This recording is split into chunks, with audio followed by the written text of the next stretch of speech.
Houston. Houston, we have a problem. DJ Apollo has landed. I repeat, DJ Apollo has landed at Hitmix 88.9 WEIU.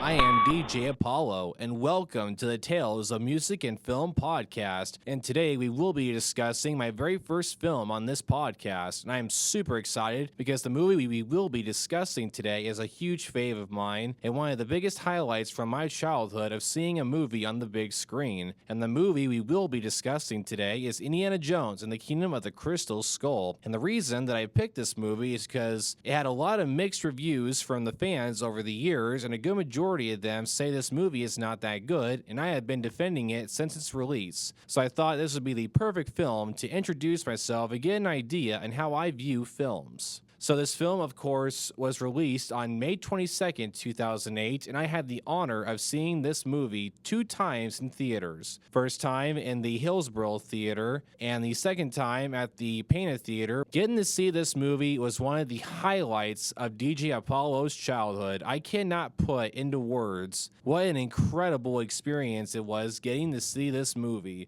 Before this film came out, I had spent the last couple years of my childhood watching the original 3 films on VHS every day for weeks. I had put my own costume together. I was obsessed with the Indiana Jones movies. And I'll never forget when I saw the trailer for this movie for the first time. I can still remember seeing it on my old giant square TV in my toy room on the second floor of my house. And I remember running downstairs, running into the kitchen, yelling, "Mom, they're making a 4th Indiana Jones movie." I had never been so excited for something in my life. It was such an amazing moment. And I got to see my childhood hero on the big screen starring in a brand new movie. It was just so surreal. And another cool fact, the night I saw this movie for the second time at my hometown theater, I asked the lady behind the counter if I could have the poster that was outside the theater, and she gave it to me. So I have a original Indiana Jones and the Kingdom of the Crystal Skull theater use poster in my bedroom framed, and it's one of my most treasured pieces. And this movie was a huge hit when it was released. It was released on May 22nd, 2008, and during that summer, it made over $790 million worldwide, becoming the franchise's highest-grossing film when not adjusted for inflation, as well as the second highest-grossing film of 2008. The movie was, of course, directed by Steven Spielberg, who is one of the biggest directors of all time, directing hits such as Schindler's List, Jaws, E.T.,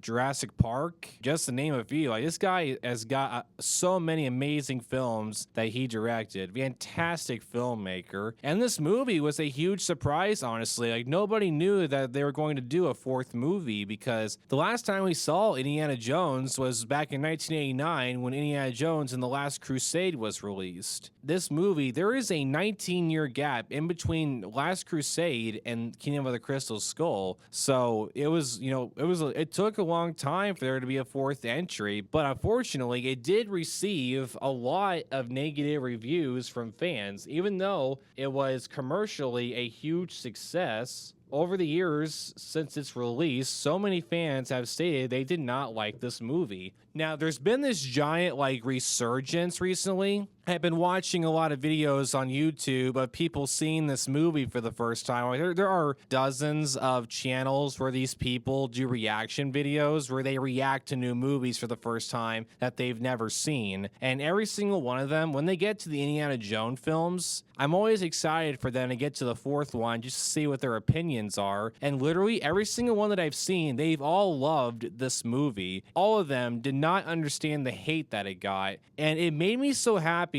Finally, 14 years later after this film's release, it's finally getting the recognition it deserves. I wanted to, with this podcast, I wanted to go over some of the main talking points, if you will, to why so many of the fans disgusted this picture and wanted nothing to do with it. Like, I've seen so many channels of movie reviewers saying that they pretend this movie does not exist, and I think it's so silly, in my personal opinion. They're all like, there's only 3 films. There's there's no such thing as a fourth movie. And I'm just like, really? Whatever floats your boat. I'm going to be going over a lot of the talking points, and I've narrowed it down to the 8 things that people did not like with this movie that most fans bring up as an argument.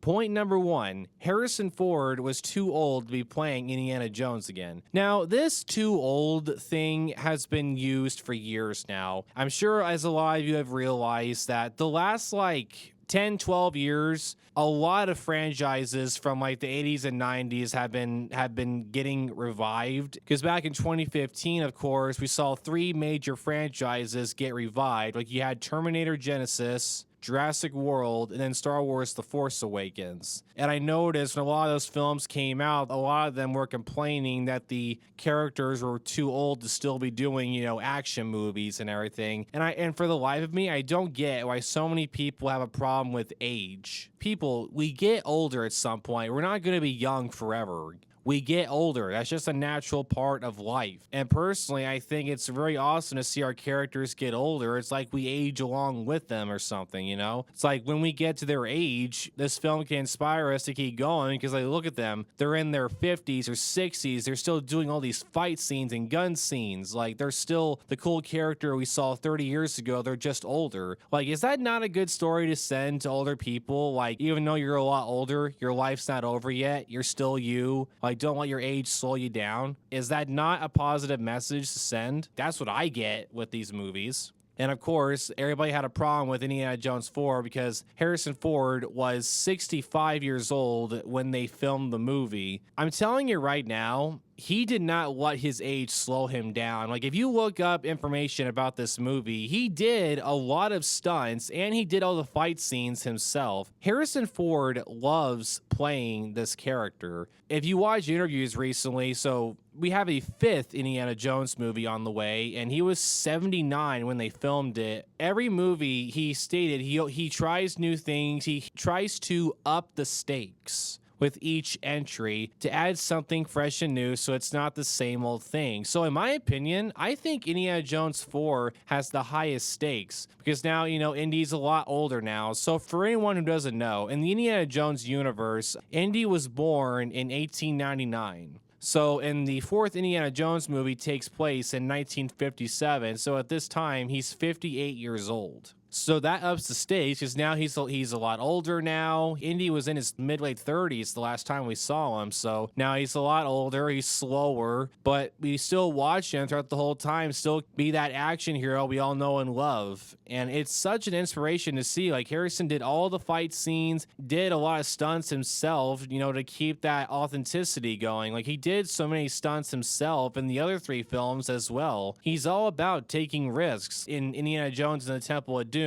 when he was filming the scene where he was fighting the big guy on that rock carrier device, during a take, he actually threw his back out and he got a stomach flu when they were filming Raiders of the Lost Ark, when they were in the city of Cairo. And in Indiana Jones and the Last Crusade, he did a lot of stunts that himself that led to him, getting hurt a little bit, but, he just pushed through it because he wanted to keep that authenticity and theme going. That didn't change with the 4th film either. When we watch him fight, I find myself cheering for him more because watching him become victorious in a fist fight, to walk out on top, putting that hat back on, perfect example. When he has a giant fist fight about an hour and 30 minutes into the movie with the main Russian sergeant.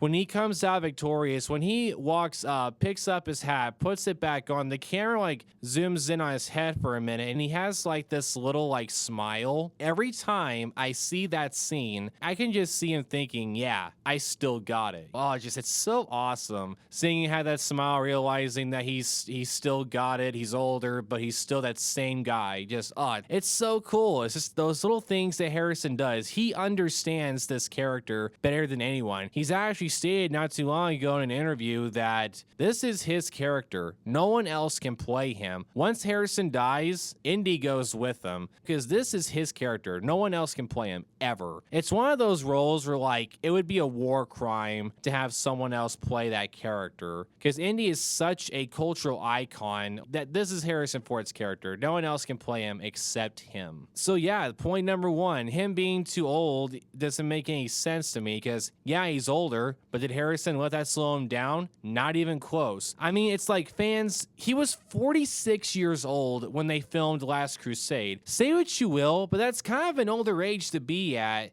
to be doing action movies still, and I don't remember anybody complaining about his age then. He was 39 when they filmed Raiders, and then in Temple of Doom, he was 41. So he was getting up there in age by the time Last Crusade was being filmed, and nobody cared then. Like 46 years old, that's an older age for action to be starring in those kinds of films still. So he's been doing this for a very long. Harrison's done other action films besides Indiana Jones, and he was older in those too, like Fugitive, for example. I don't understand, like, it's like people have this thought that older people can't kick some butt. So that's point number one. So now we cut to point number two, and this is another one I've just spent years, I just trying to wrap my head around this. And point number two, too many silly moments. Now this one, like I said, can't wrap my head around this. What do you mean there's too many silly moments in this movie? Fans, there's silly, goofy moments in all four movies. Now, the scene in question that everybody brings up about this is the scene in Kingdom of the Crystal Skull where Indy accidentally stumbles upon a nuclear test site where they built this giant fake neighborhood city to drop a nuclear bomb on to see how much damage it'll do. During the countdown, he's trying to figure out what to do. Then he decides to climb into a refrigerator because back then, the 50s refrigerators would latch shut and they were made out of material that would protect you from fire. So he crawls into that and the explosion happens and it shoots the fridge millions of miles away from the blast radius and he rolls out of it victorious. Now, look, in real life, the minute that thing hit the ground, his bones would have shattered instantly. But the thing is, all four films have moments that don't make any sense, but you can expand your disbelief, if you will, on that. Temple of Doom, him, Willie, and Short Round jump out of a plane that's millions of feet in the air, and they use a raft. They jump out of it while it's filling up with air. They hit the ground like it's nothing. They just slide down the hill, then they fall down a giant mountain onto a magical river out of nowhere. Convenient. Gotta turn your disbelief off. You can't be watching this. That's stupid. In real life, they would have died. It's a movie, my friend. Just sit back and enjoy it. Why would you do that? Why would you watch this enjoyable film? Hey, that doesn't make any sense. That doesn't happen in real life. Yeah, man, I guess you could say discovering the Ark of the Covenant and ghosts coming out of it. Yeah, I can't say that happens in real life. It's not like it's a movie or anything. But yeah, jumping out of a plane millions of feet in the air and using a raft as a way to get out. And you're not to mention Last Crusade. He's fighting a Nazi officer on top of a tank, about to go over a cliff. Where he's laying, where it goes off the cliff, he should have died, but he somehow magically managed to grab a vine off the cliff, pull himself back up to the surface.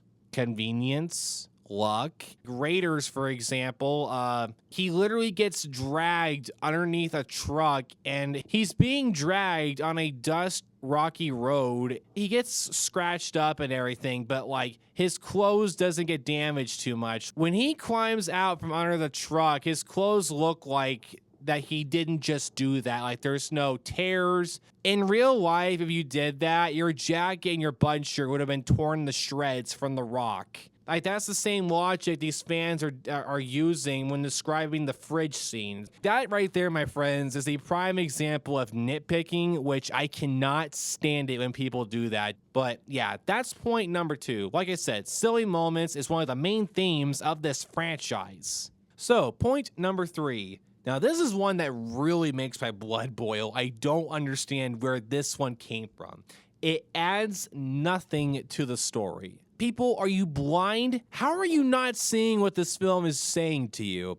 Okay, so I'm going to go into the plot for a minute here. So, after Indy escapes the Soviets that captured him at the beginning of the movie, he gets back to living his normal life, which, as you know, he's a professor at a university teaching probably like history class or something. I don't know what specifically he teaches, but he's a college teacher. We find out that he had to be fired from his job due to his involvement with him being forced to help the Soviets break into a military base to find the remains of a specimen. And due to his involvement with that, whether he was forced or not, his friend Marcus, the new dean, had to fire Indy from his job. So then we cut to him and Marcus back at Indy's house. He's packing up, going to London because there's no reason for him to stay where he is. He lost his job. Then through some dialogue, we find out that Indy's dad, who was a main character in Last Crusade, had passed away in between the time between Last Crusade and Kingdom of the Crystal Skull. And we also find out that another main character, Marcus, who was a main character in Raiders of the Lost Ark and Last Crusade, has also passed away. And Indy at this point barely has any friends left. He doesn't have a love interest or nothing. He's just living. He's just an old man all by himself with barely any friends left. And Marcus says this quote that gets the story going perfectly. He goes, "We've seemed to have reached the age where life stops giving us things and starts taking them away." And Indy firmly believes this. He thinks that he's at the point in his life now where life has nothing left to offer him or give him. Nothing.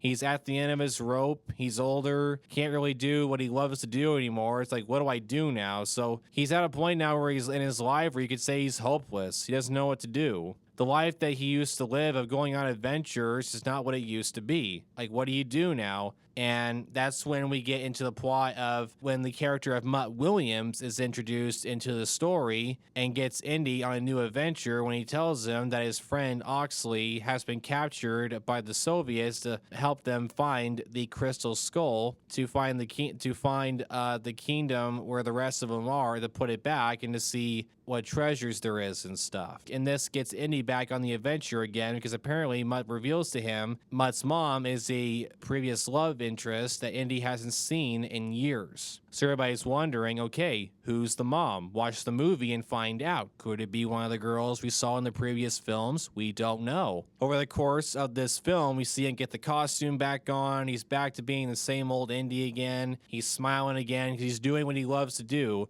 archaeology. Over the course of the film, we see him, get back to doing what he does, and then that's when we get introduced to Marion Ravenwood. Mutt's mom is the classic character, Marion Ravenwood, the girl that almost the entire fan base says is the best female lead in this whole franchise. Out of the three women that we've seen so far in the franchise, Marion has always been voted the #1 character, and they brought her back. And her and Indy reconnect, like their flame, if you will, gets sparked up again. Then their love for each other is reignited, and then they learn to love each other again. And then Indy finds out that Mutt is his son. And then the movie ends literally with him and Marion getting married. At the end of the movie, he has a wife and a son now that he can help raise and help him finish college and everything. He has something new to live for now. This whole film is basically telling you, hey, you may be older, but your life's not over yet. Life does not stop giving you things. Yes, after a while, it starts to take things from you, but it gives back as well. Never lose hope. Life is full of surprises. You never know what will happen to you. It's like, is that not a beautiful message to send to anyone? That inspires me all the time. As somebody who is scared of getting older,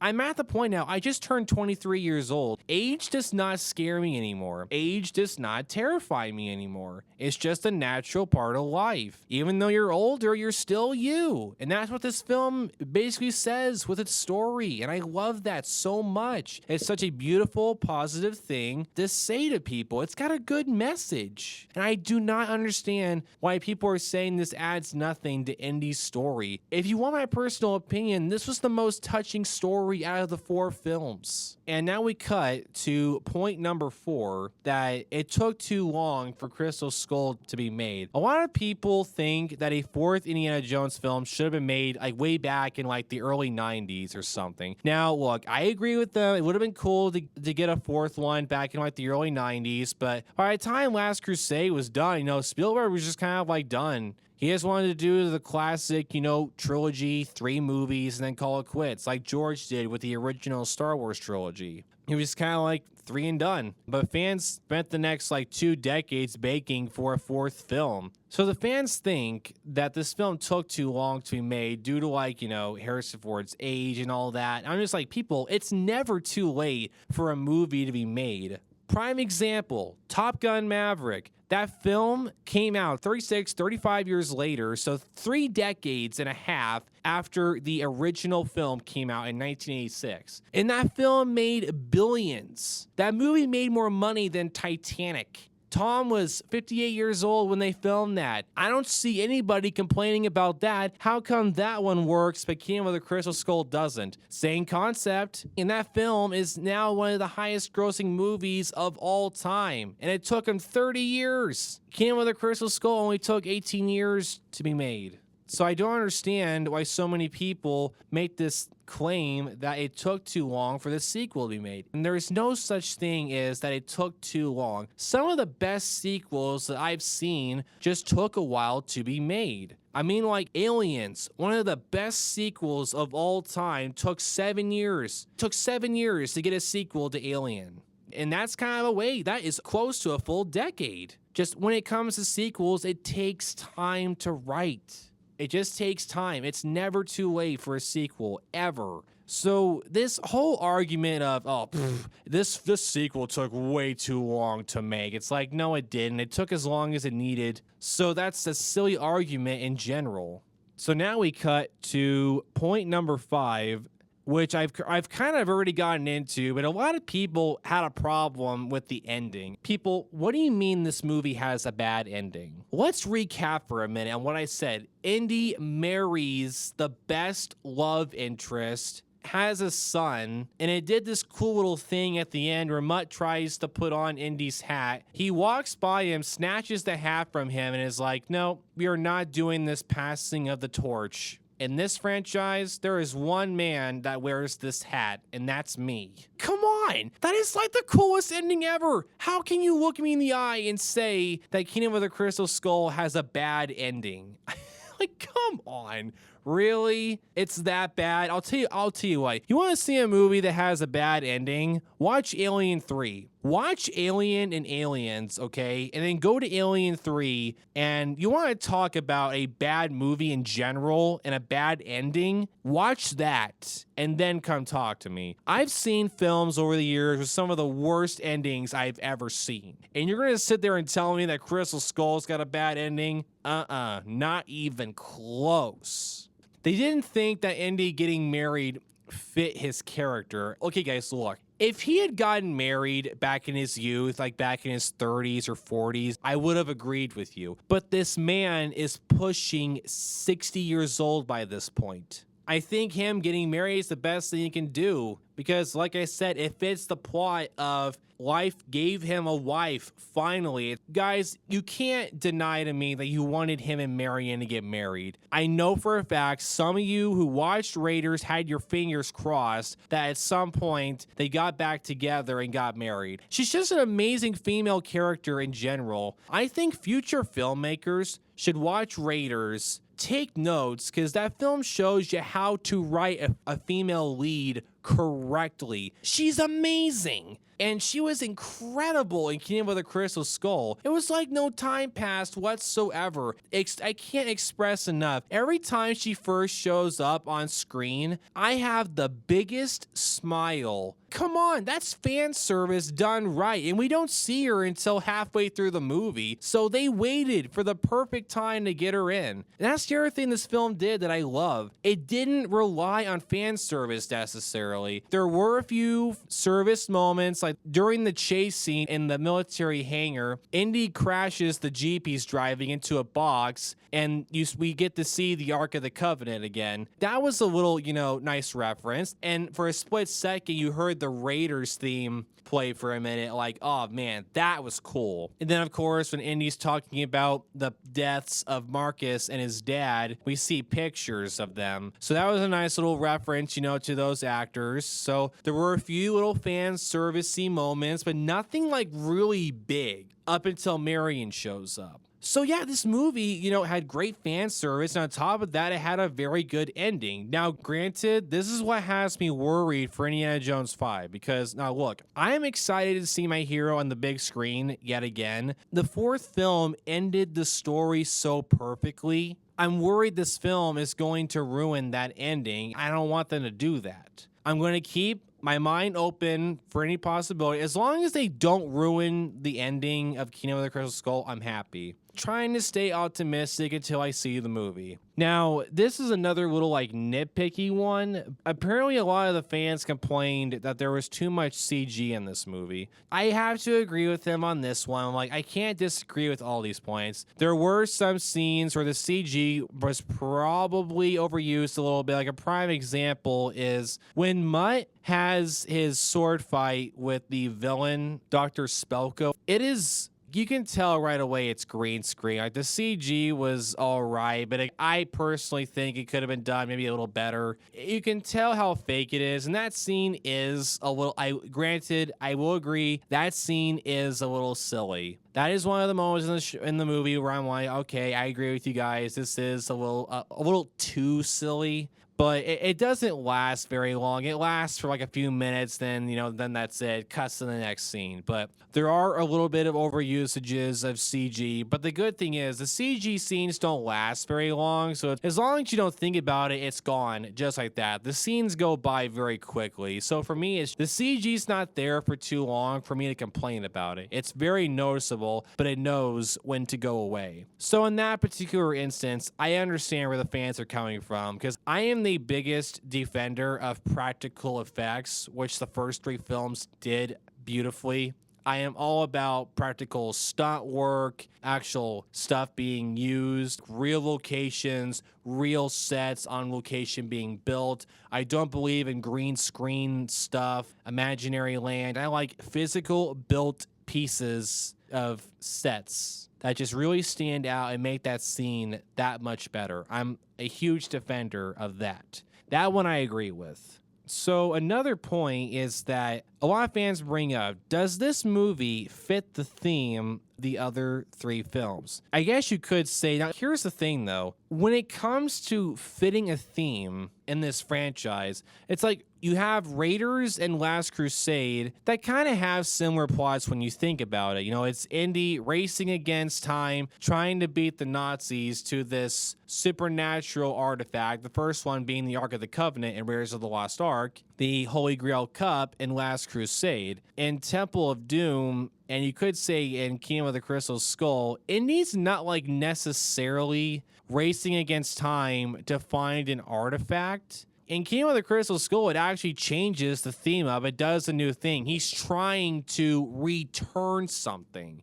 And that was something else about the theme of this film that I absolutely loved. It's like, it's not the cliche we've seen twice already, where it's him racing against an enemy trying to get to the artifact first. In this movie, he's trying to return the Crystal Skull where it belongs. He's not trying to take something, he's trying to return it because it's the right thing to do. I think that's a very nice change, because it's the fourth entry. When you get to the fourth and fifth entry in a franchise, you really got to start changing things up. By that point, if you're doing the same old thing the previous films did, it's like you're over milking this franchise and it's time to call it quits. When you reach that point, it's time to, let's roll down the curtains, huh?